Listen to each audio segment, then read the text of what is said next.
온유한 자는 복이 있나니 그들이 땅을 기업으로 받을 것이며 하는 이 말씀은 예수님이 하신 많은 말씀들 중에서 가장 오해하고 잘못 깨닫는 말씀 중에 대표적인 말씀입니다. 땅을 좋아하는 사람들, 땅을 기업으로 받기 원하는 이들에게 있어서는 오늘 말씀에 상급으로 주어지는 나중 표현에 마음을 둡니다. 그러나 그 앞에 말씀에 보면 온유한 자로 살아가야 그런 은혜를 입게 된다 하고 교훈하시는 것에 대해서는 쉽게 동의하기가 어렵습니다. 왜냐하면 온유하다는 사전의 정의는 온화하고 부드럽다, 그런 정의이기 때문에 그렇습니다. 세상에서 출세하고 성공하려면 강해야 하고 실력이 있어야 하고 능력이 있어야 하고 다른 사람보다 훨씬 더 씩씩하고 재빠르고 약삭빠르고 또 줄서기를 잘하고 그래야 성공하고 출세할 것으로 이해합니다. 눈뜨고 코베어가는 세상에서 그렇게 착하게 살고 유순하게 살고 남만 배려하며 살아서 어떻게 자기 앞가림하며 살겠는가 하고 질문하게 됩니다. 그런데 예수님은 전혀 다른 차원에서 말씀하고 계십니다.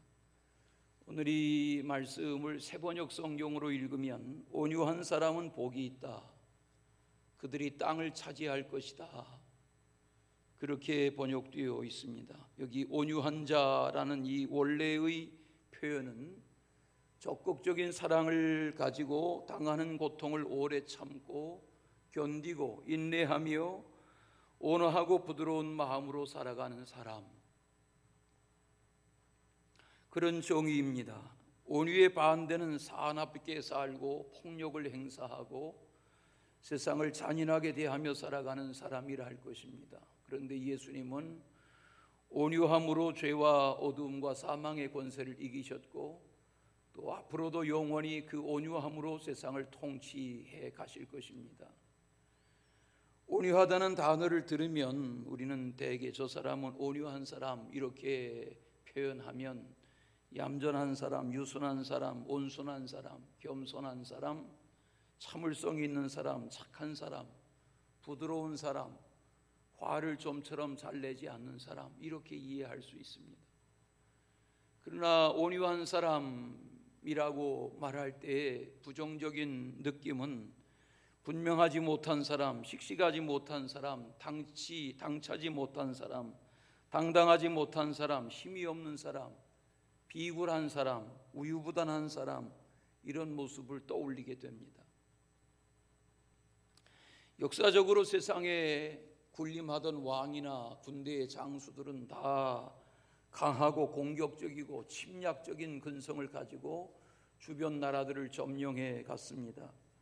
오늘날도 마찬가지입니다. 전쟁도 불사하고 혁명에 앞장서고 폭력을 행사하고 주변 백성들을 억압하고 사람을 죽이는 살상도 일삼는 그런 이들이 땅을 차지해 간 것 같습니다. 그러나 예수님께서는 온유하고 겸손하신 성품으로 십자가에 죽임을 당하셨습니다. 그런 아들 예수 그리스도의 죽음을 무덤에서 3일 만에 하나님 아버지께서 다시 살려내심으로 부활케 하심으로 부활의 첫 열매 되셨고 그는 영생하는 하나님의 아들이 되셨습니다. 그러므로 예수 그리스도에게 속하여 살아간다고 하는 것은 하나님의 말씀에 순종하며 살아가는 것입니다. 그런 성도들이 이 땅에서 하나님의 은혜와 권세를 누릴 뿐만 아니라 영원히 하나님의 나라의 자녀로 상속받는 상속자의 영광을 누리게 될 것입니다. 사도 바울은 고린도 후서 6장 10절에서 이런 모습을 아무것도 없는 자 같으나 모든 것을 가진 자로다, 이렇게 교훈해 주었습니다. 세상의 권력자들은 이 세상에 눈에 보이는 땅 정도를 차지하는 것으로 욕망을 채우려 하지만 하나님의 자녀들은 하나님의 나라의 영원한 상급, 그것을 마음에 품고 살아가는 자들입니다. 마치도 언약의 백성들이었던 이스라엘 백성이 430년 애굽에서 노예 생활했습니다. 하나님이 저들의 탄식 소리를 들으십니다. 모세를 보내셨고 출애굽이 가능하게 하셨습니다. 광야 40년의 우여곡절이 적지 않았지만 하나님은 저들을 약속의 땅 가나안에 들어가게 하십니다. 심지 아니한 무화과, 포도, 감람나무의 열매를 풍성히 먹게 하십니다. 짓지 아니한 집에 살게 하십니다. 판적이 없는 우물에 물을 퍼마시게 하십니다. 하나님이 그렇게 하신 것입니다. 그러므로 신약시대의 성도들은 메시아의 왕국인 하나님의 나라, 새 하늘과 새 땅을 사모하며 살아가는 성도들입니다. 요한계시록을 읽다 보면 21장 1절에 또 내가 새 하늘과 새 땅을 보니 처음 땅과 처음 하늘이 없어졌고 바다도 다시 있지 않다, 그런 말씀이 소개됩니다. 사도 바울은 로마서 8장 17절에서 자녀이면 또한 상속자고 하나님의 상속자요 그리스도와 함께 한 상속자니 우리가 그와 함께 영광을 받기 위하여 고난도 함께 받아야 할 것이 아니냐 하고 교훈해 주었습니다. 이는 마치도 아마도 예수님께서 시편의 말씀을 묵상하시던 중에 37편의 11절 말씀을 근거해서 이렇게 상급을 교훈하시지 않았나 싶습니다. 시편 37편 11절입니다. 거기에 보면 그러나 온유한 자들은 땅을 차지하며 풍성한 화평으로 즐거워하리로다 라는 말씀이 나옵니다. 세상에는 악인이 득세하는 것 같고 불법을 행하는 사람들이 출세하는 것처럼 보입니다. 악을 행하는 사람들, 불의하게 살아가는 사람들이 세상에서는 번성하는 것처럼 보입니다. 그런데 시편 37편을 읽다 보면 2절에서 이렇게 교훈합니다. 풀과 같이 속히 배임을 당하고 저들은 푸른 채소같이 쇠잔해지고 말 것이다 라고 말합니다. 여러분도 그러하시겠지만 시편 37편을 저는 개인적으로 참 좋아합니다. 시편 37편 거기 10절에 보면 이런 말씀이 나오죠. 다윗의 시편인데 진실로 악을 행하는 자들은 끊어질 것이나 여호와를 소망하는 자들은 땅을 차지하리로다. 그러므로 예수께서 말씀하시는 온유한 자란 여호와께 소망을 두고 사는 자입니다. 다시 하나님이 말씀하시는 온유한 자란 여호와께 소망을 두고 사는 자입니다.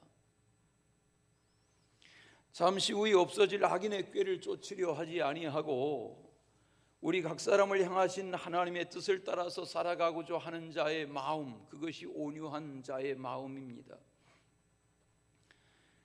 시편 37편을 그래서 차근차근 묵상해 내려가다 보면 이렇게 교훈합니다. 3절 여호와를 의리하고 선을 행해라.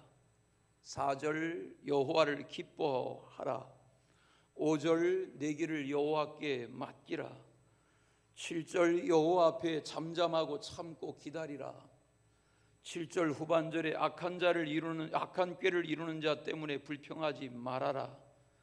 8절 분을 그치고 노를 버리고 불평하지 말라.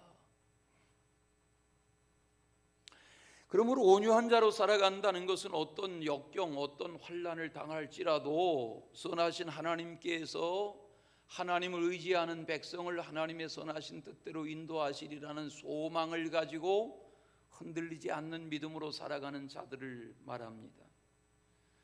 이걸 예수님께서는 내 마음은 온유하고 겸손하니 내 멍에를 메고 내게 배우라고 말씀하셨습니다. 잘 들어보십시오. 우리는 온유한 성품으로 태어나는 것이 아닙니다. 우리는 죄 속에서 잉태되고 죄 속에 태어나는 것입니다. 그러나 예수 그리스도를 구주로 영접하는 순간 그 이후에 우리의 삶은 예수 그리스도의 온유한 성품, 겸손한 성품에 접목되어 예수 그리스도의 온유와 겸손을 배우며 살아가는 성도가 되어 가는 것입니다.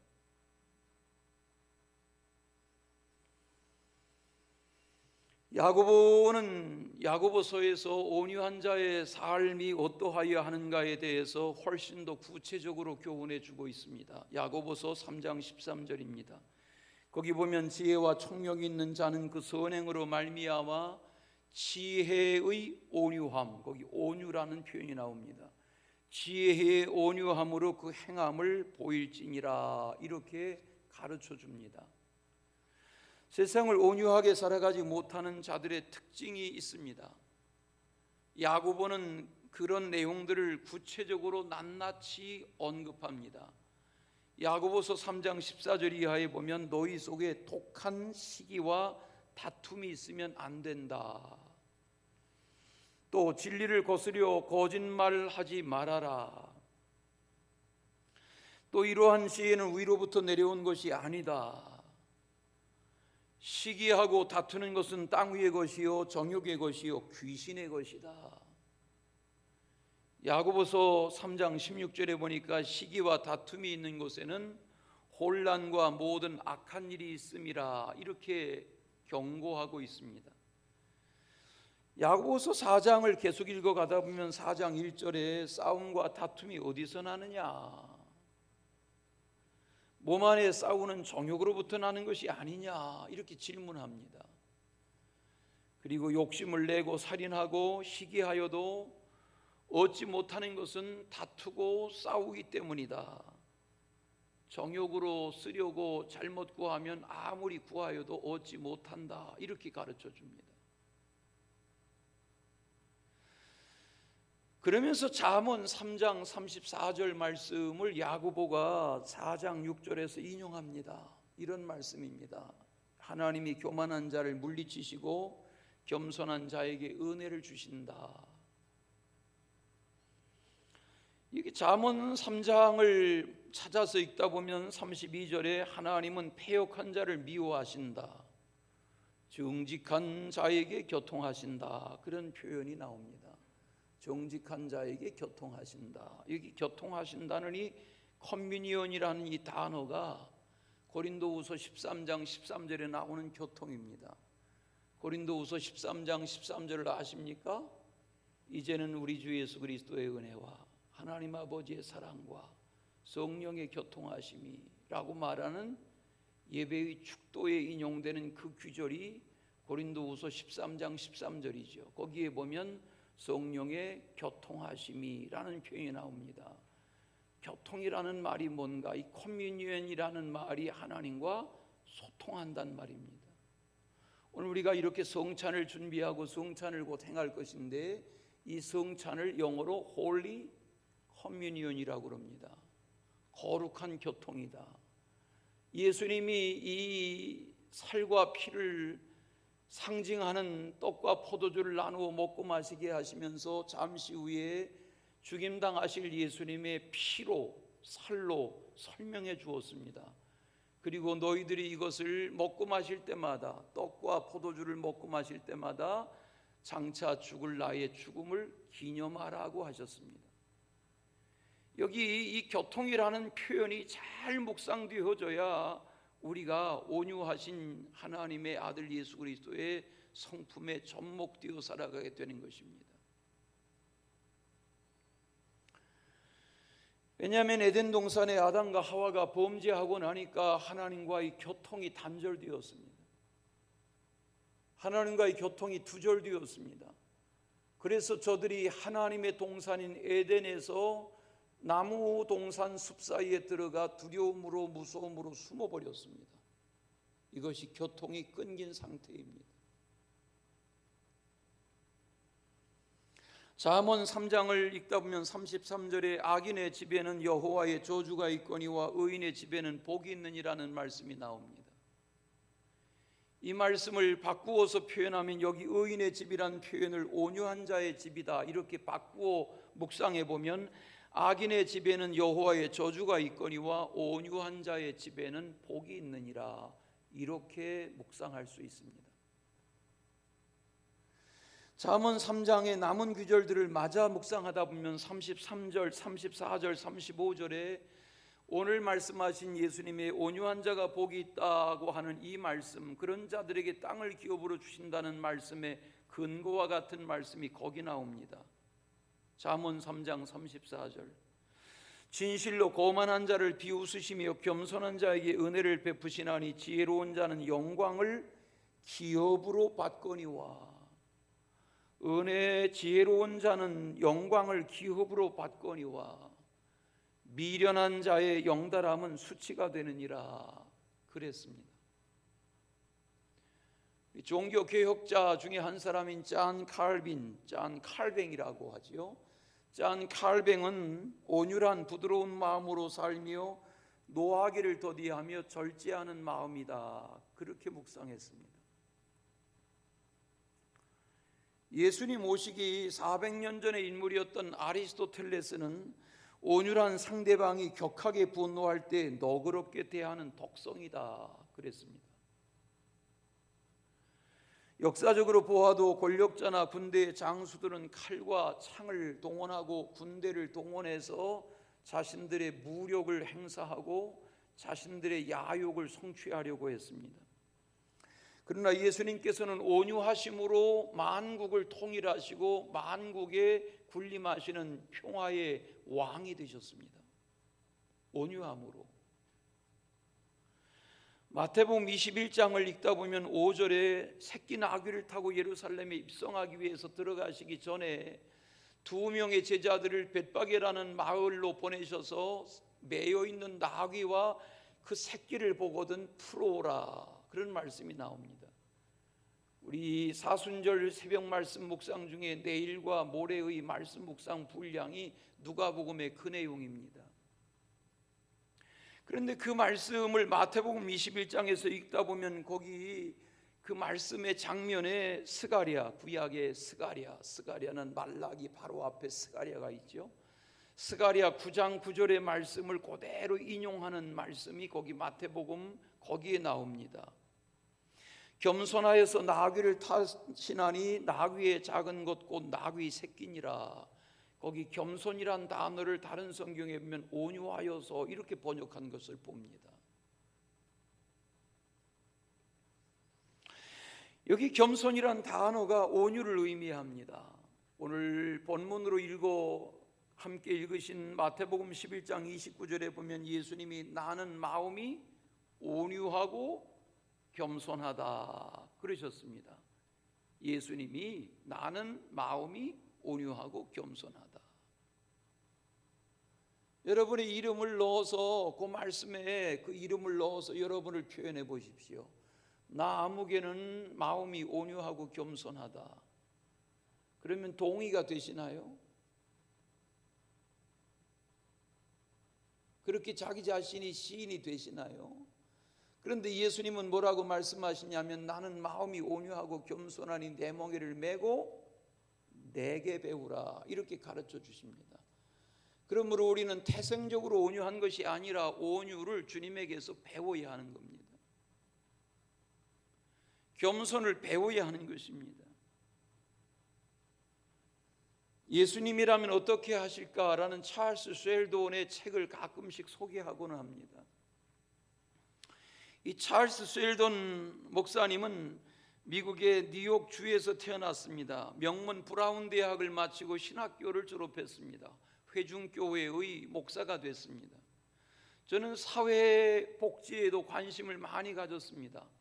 그래서 그는 목회하면서 어느 날 자기의 신분을 위장하고 목사인 신분을 위장하고 인쇄공들의 수고하는 그 현장에 숨어 들어가서 일했습니다.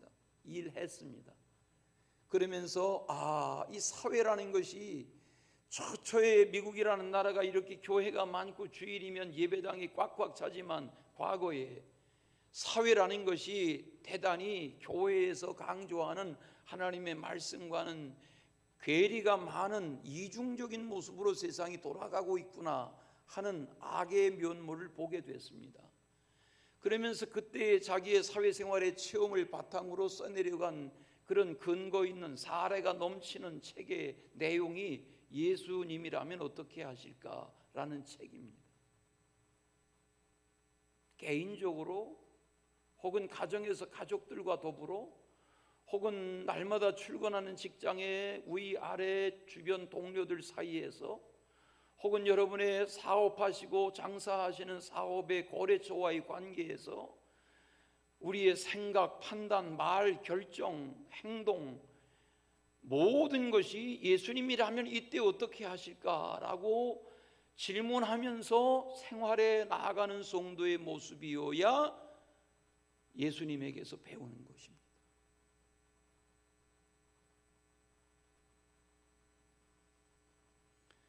찰스 스웰든 목사님은 나중에 미국의 역사적이고 유명한 잡지, 우리나라로 하면 두란노예에서 나오는 무슨 빛과 소금 이런 잡지들이 유명한 잡지 중에 하나인데, 미국의 유명한 기독교 잡지 그 크리스찬 헤럴드지의 편집장을 지내고 오래도록 거기에 장기적으로 원고를 기고한 그런 유명한 저술가 중에 한 사람입니다.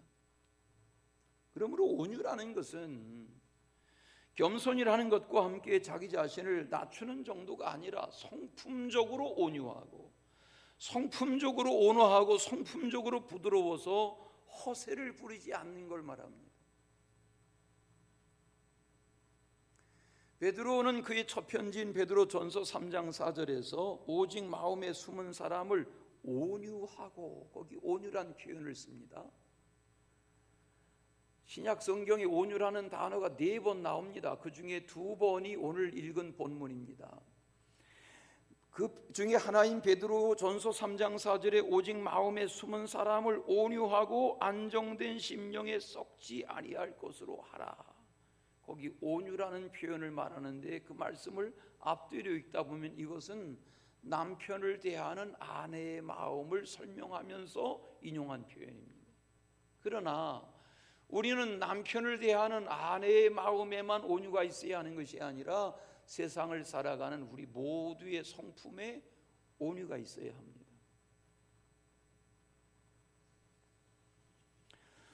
잔 칼빈은 다시 이런 말을 했습니다. 온유란 자기에게 악을 행하는 자에 대하여도 길이길이 참는 것이다.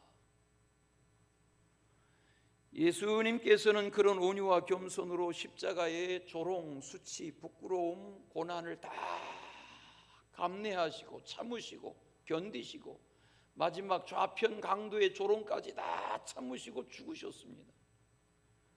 그리고 장례에 지내졌습니다. 그런데 거기서 끝난 것이 아니라 그런 조롱과 수치와 모멸 가운데 처참한 고통으로 죽임당한 하나님의 아들 예수 그리스도를 죽음에서, 사망에서 하나님이 다시 살리셨습니다. 이것이 온유한 자의 부활입니다. 성경이 말씀하는 온유란 단지 사람과 사람 사이의 대인관계에서 부드럽게 대하고 교만하지 않는 정도를 말하는 것 아닙니다. 여기서 말씀하는 온유하다는 것은 하나님을 대하는 나의 성품, 나의 모든 것을 아시는 하나님을 대하는 나의 마음의 태도, 이것이 온유입니다. 그렇지 않습니까? 홍해를 육지처럼 건넜습니다. 하나님의 명령을 따라 여호수아의 군대가 여리고성을 싸우지 않고 무너지게 하는 하나님의 기적을 보았습니다. 그 다음 아이성 전투에 3,000명의 정예화된 군대를 성별했습니다. 그리고 전쟁을 시작했습니다. 싸움을 벌이자마자 36명의 이스라엘 군대가 죽임당했습니다. 초긴장이 일어났습니다. 여호수아가 나서서 하나님이 이기게 하시겠다고 한 전쟁인데 왜 초반부터 이렇게 열세인가 하고 원인을 찾아보았습니다. 거기에 아간이라는 이의 범죄가 드러났습니다. 아간의 범죄는 무엇입니까? 아간은 하나님의 명령을 따라 여호수아가 명한 전쟁의 명령대로 하였다고 하면 그 3,000명의 정예하던 군대 중에 한 사람이었던 아간은 아마 어깨에 벼를 달았을 것입니다.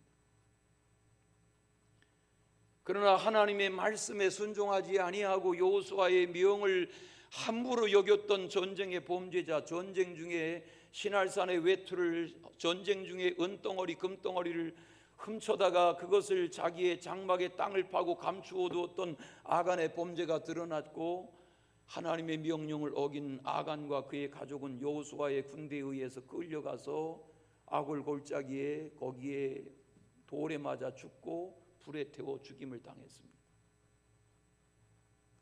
우리는 그 사건에서 뭘 교훈받을 수 있습니까? 하나님 앞에 불순종하고 하나님을 거역하며 사는 자의 종말을 봅니다. 그냥 온유하다는 것은 순간순간 누구 앞에서 두 손을 비비는 그런 유순한 모양을 말하는 것이 아닙니다. 그러므로 온유한 자로 살아간다는 것은 그 시대 그 상황에서 인간적인 이기심이나 어리석은 탐심을 버리고 하나님의 뜻을 구하고 하나님의 마음에 합당하게 살고자 하는 삶의 신앙의 태도가 온유입니다. 이스라엘의 초대 임금 사울은 40의 왕이 돼서 80에 죽었습니다. 왜 죽었습니까? 사울이 늙어 죽은 것이 아닙니다. 그는 하나님 앞에 불순종하고 하나님의 선지자 사무엘을 함부로 멸시했습니다. 사무엘상 마지막 장의 내용은 이 사울 왕의 죽음을 기록한 장면입니다. 거기 그 사무엘상 마지막 장면에 사무엘상 31장의 그 16절의 짧은 내용의 교훈은 사울 왕이 왜 죽었는가, 어떻게 하다 죽었는가, 하나님 앞에 왜 죽임을 당했는가 하는 교훈을 통해서 온유한 자의 삶의 가치를 경고하고 있습니다. 시편 37편 11절에 보면 그러나 온유한 자들은 땅을 차지하며 풍성한 화평으로 즐거워하리로다 그랬습니다. 그 같은 37편 시편의 22절에 보니까 주의 복을 받는 자들은 땅을 차지한다, 주의 저주를 받은 자들은 끊어진다고 했습니다. 시편 37편을 계속 읽다 보면 25절에 내가 어려서부터 늙기까지 의인이 버림을 당하거나 그의 자손이 걸식함을 보지 못하였다고 했습니다. 그리고 26절에 보니까 의인의 자손이 복을 받는다. 거기서 말하는 의인의 자손이란 하나님을 인정하고 하나님께 소망을 두고 사는 온유한 자를 말합니다. 시편 37편 34절에 여호와를 바라고 그의 도를 지키라 그리하면 내가 땅을 차지하게 하실 것이라 그랬습니다. 빌리그리함 목사님이 돌아가신 지 5년이 됐습니다. 100살을 사셨습니다. 101살을 사셨습니다. 빌리그리함 목사님. 여의도가 지금의 모양처럼 저렇게 빌딩 숲이 되기 전에 여의도 광장에 100만 집회를 50년 전에 하시던 그 빌리그리함 목사님 말입니다. 그 빌리그리함 목사님의 부인인 루스벨은 중국에 와서 사역하던 미국인 선교사의 따님입니다. 선교사의 딸과 네팔 티베트 지역으로 선교하러 가려던 그를 신학교에서 만난 빌리그리함 목사님이 청년 시절에 청혼했고 가정을 이루었고 그의 가정은 5남매를 낳았습니다. 그 중에 하나가 아버지의 대를 이은 프랭클린 그리함 목사입니다. 최근에 국민일보에 그 빌리그리함 목사님의 손자인 42살 에드워드 그리함 목사가 코로나 시국에 대한민국을 방문했다, 그런 전면 기사를 보았습니다. 할아버지가 목사였기 때문에 아들이 목사이고 아들이 목사였기 때문에 손자가 목사인 것이 아니라 그 가정은 할아버지 할머니가 영접했던 또 할머니의 친정 부모님이 영접했던 온유한 자의 하나님 신앙을 계승해가는 가정의 이야기로 온 세상 열방을 덮고 있습니다. 땅을 차지한다, 땅을 유업으로 얻는다는 말은 그런 말입니다. 우리는 그냥 눈에 보이는 탐심으로 물심으로 몇 평의 땅을 내 등기문서에 넓혀가는 그런 정도를 땅을 기업으로 얻는 것으로 착각하면 안 됩니다. 온유한 자의 성품으로 하나님의 나라와 영광을 구하는 자들은 열방 중에 그 삶의 지경을 넓혀가게 하십니다.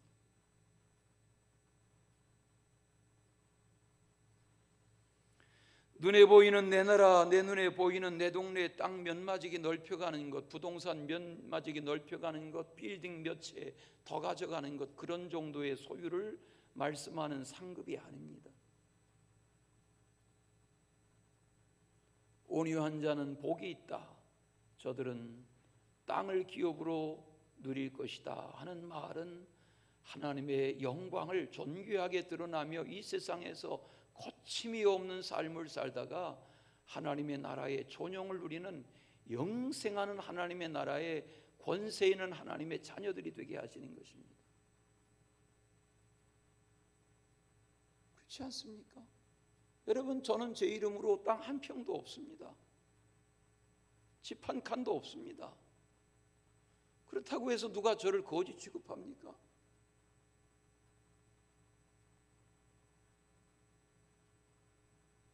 주님이 말씀하시는 교훈은 그런 것입니다.